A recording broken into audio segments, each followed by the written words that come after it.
Hello guys and welcome back to the channel. In this video, I'm going to show you how you can share Microsoft Teams meeting link on WhatsApp from laptop. So let's get started. First of all, you can open Microsoft Teams and then you can head over to Meet section. And here you'll be able to see numerous options such as create a meeting link, schedule a meeting.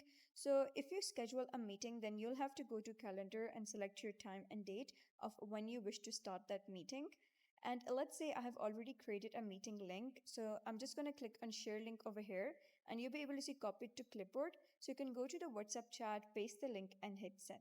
Now let's say if you join a meeting, click on join and then you'll be able to see an option of join now. Click on that. And let's say if you are within a meeting and you wish to add a participant or share a meeting link, then you're going to click on people over here at the top, click on share invite, and you'll be able to see a button of copy meeting link. So copy it, go to WhatsApp chat, paste that and hit send. So that is basically how you can share Microsoft Teams meeting link on WhatsApp from laptop. So if you find this guide helpful, please consider subscribing and leaving a like. It really helps me out and I'll see you next time.